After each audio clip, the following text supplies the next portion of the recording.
Hello, YouTube subscribers. How you doing? This is King Harp.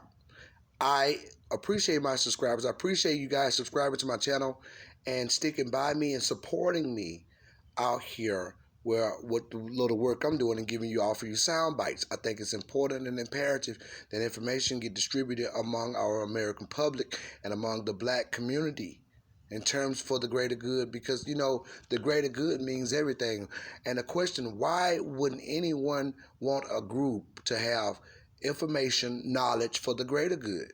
Because it makes everything, it puts everything on a playing field where it's equal and people can now exchange in better ways, and that it can be for the growth and development of oneself and community. That's protection. That's a certain type of protection that you're offered in terms of knowledge. And what I don't understand here, and I'm going to say this, and I do understand, and then again, I don't, but I understand it. Black people, I really don't get it why we haven't took the notion to understand we need to do damn politics. Because politics is your life. Everything is political. Even when we experience disasters in the society, whether it's a viral disaster, disease, or what have you. Everything happens in a political arena. The arena have been set up already. Government oversees ideas, choices, or legal matters. They oversee, and they also work in terms of being the shoes. So you cannot get away from political arena. The government is on top of things and the bottom and around. You cannot say you don't do politics when you're buying a candy bar, when you're shopping in the stores, when you're shaped in a political arena as a constituent or as a person or agent inside the political arena, inside the society. That's really stupid talk. The talk, it's not adding up. It sounds like a person that's 4 or 5 years old, and that's what a lot of us adults, we sound that way in terms of our intellect being colonized and shaped by narrative. We don't understand politics. We're not paying attention to how we're exchanging in terms of a relevant space and a very important space. This is the problem with a lot of black people massively. And I think black people have a question now, and they want to know, why is all black people getting the coronavirus? And I'm seeing that on social media. Well, I'm going to explain something to you. First of all, we're not sure about that because there's always a narrative coming from the media, which we don't control, which you don't control. You don't have a power sector in the society, but you wear shoes for the society. You are the gasoline to the car. You did build the nation as a slave. In an era of slave, you have suffered in terms of legalities. You have suffered in terms of constitutional rights. You have suffered in terms of blood sacrifice of making laws, forcing laws as groups, historically, through Jim Crow and everything else. So the society is moving. You have been an anchor of the society in terms of inventions. You have been a prestigious element in the society, and also you have been demised as a human being, and it was sanctioned and legally done in the society as a slave. And some things the slaves took on, I must add, comes down to a culture, and things slip into your culture that are demising in terms of humans, but we turn it into something different, like certain eating habits and things like that, and not being able to learn, illegal to learn. So when the knowledge was available and we were supposed to get it, we also servitude in terms of that, because now we learn how to be in a society, institutionalized society, a developed society, which we were forced to build, but now we're servitude to that, even as politicians and lawmakers and educators. We do it for a check. We don't necessarily educate in terms of the way education should be implemented, in terms of the way education should impart. We don't do it that way. If you notice, a lot of black politicians are just going with the narrative. That's why they stick by immigration. They're not understanding self-preservation and trying to deal with their own communities and standing over laws and implementing the constitutional rights in terms of being black people, slave descendants, as lawmakers. So they are in positions to be leaders and lawmakers, and yet they're working for a party. They're working for either Democrat or Republican. They're not really there for the people. So this is also a shaping. You got to understand, on every level, there's a shaping in terms of certain groups. See, America, the United States created race.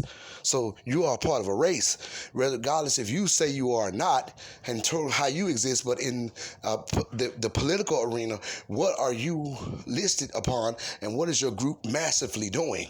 That means that you are the face of something that you may not practice personally, but massively, that's who you are.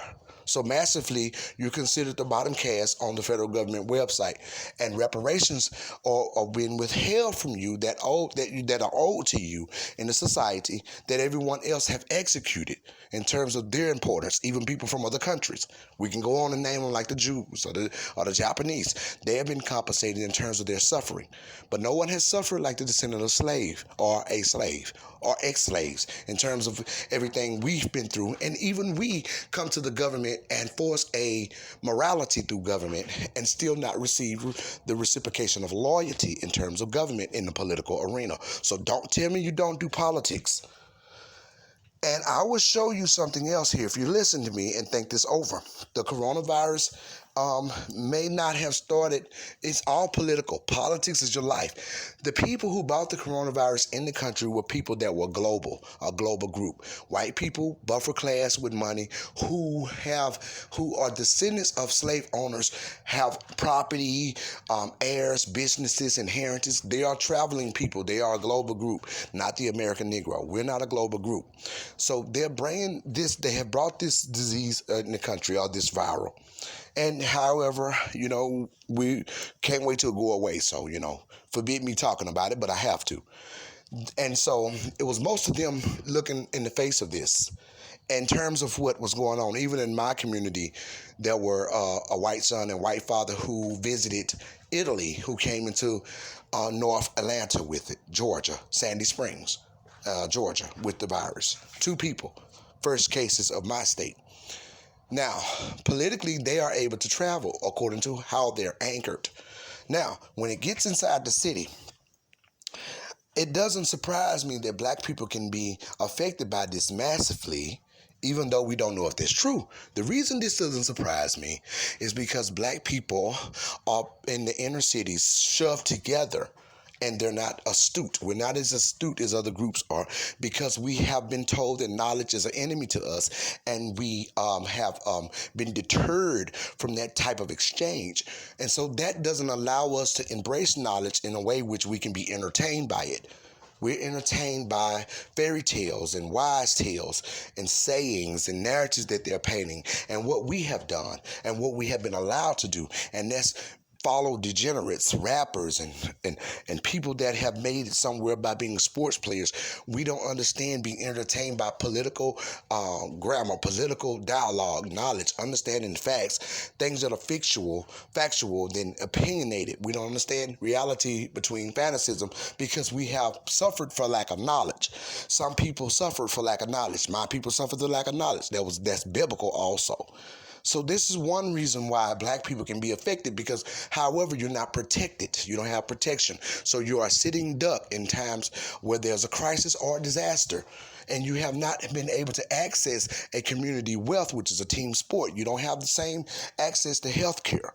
See, these are the things that you have to understand in terms of why you're being in the light that you're in. You don't have any access and control in terms of the media. That is the constituents of whites. Those are Jews, people who have been allowed to access privilege and whiteness and buffer class in terms of the society that you built as a slave. You have to understand, you have not been corrected. You have no protection. You don't have protected class citizenship. Now, because you are a peculiar group, there have been laws written up solely for you, because we're peculiar people.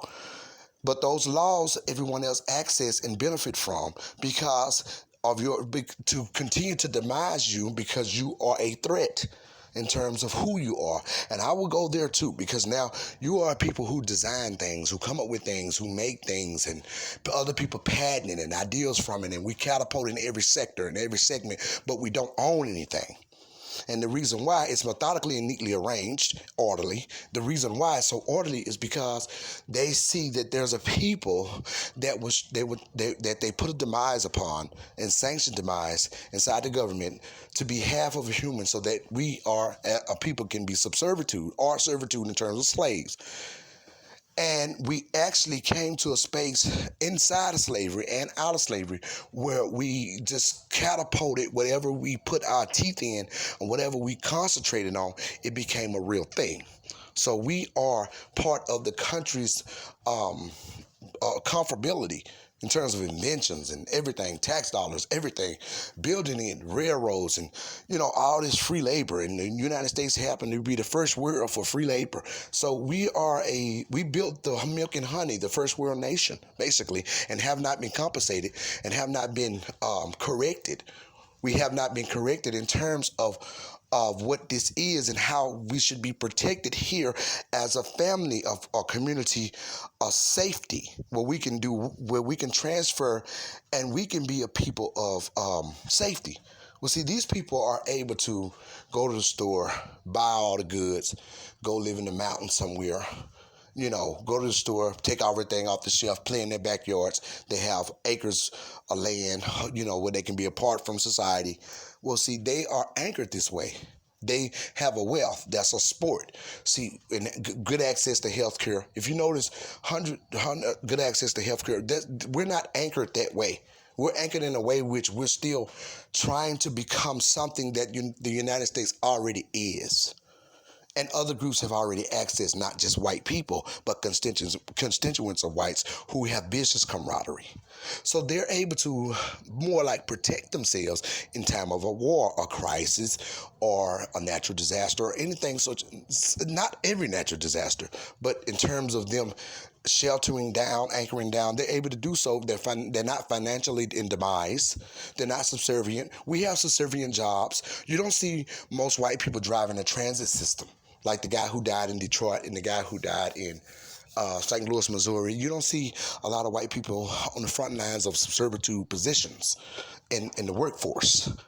But you see slave descendants, black people, because we need to work. We need to take care of our families. We think that this is the upcoming of what we're supposed to be doing.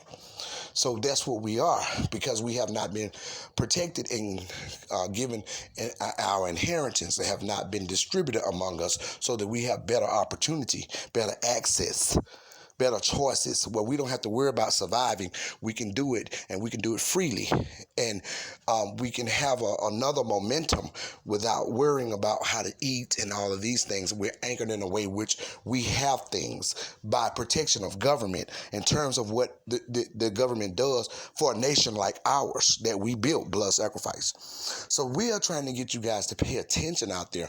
And before coronavirus was even brought in the picture, we were preaching and screaming over here as social science people to tell you that you should be entertained by knowledge. Not just you should gather it, let it entertain you. Other groups are entertained by knowledge.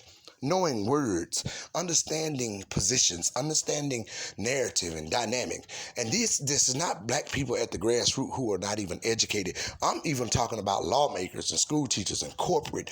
These are black people who have been intellectually shaped and also intellectually colonized in terms of those who should know better, like the baby boomers. They have been colonized intellectually throughout fear tactics from Dr. King and the Black Panthers and so forth. Any group that speak knowledge to truth to power in terms of us and uphold the knowledge banner for us to gain for the greater good have been dealt with militant exchange.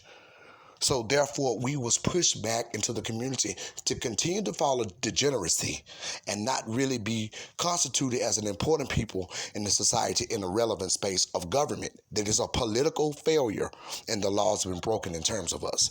So we have to understand how we've been set up, but we're not really sure if those numbers are real in terms of black people suffering more from the coronavirus. That may be a narrative that they want us to take the face of because they don't want to see themselves in that reflection. However, if it is true, I'm not surprised because we are sitting ducks. We're not protected. We don't have protected class citizenship. It's written up for us, but it has not been implemented. Everybody else uses it. There are people from other countries that embody leadership in the Congressional Black Caucus, and they're not black people. Black and brown coalition is a made-up thing that they use. Minority, all these terms, whistleblower terms, are used for people can access black quality, the lineageship of slave descendants, and now yet be a rich people and a buffer class in the first world that we built. So everything is political. So we need black people to do politics and understand how you are anchored and which way you exchange according to your importance and who you are and what you are. So this is foremost a reason why I did the soundbite, so we can understand and let this sharpen you. This is a reason why I did this. Let's speak truth to power. And we have to understand that you are a sitting duck because you don't have any protection in the political arena and government. What has happened, you were sanctioned, your demise was sanctioned, and now that you're among the nation in some servitude status with no protection, with laws that are written up for you, constitutional value, that you have not had implemented in terms of people in a society, that is a problem. And that's what we're shouting about, even before coronavirus and after it is very important. Thank you for joining me.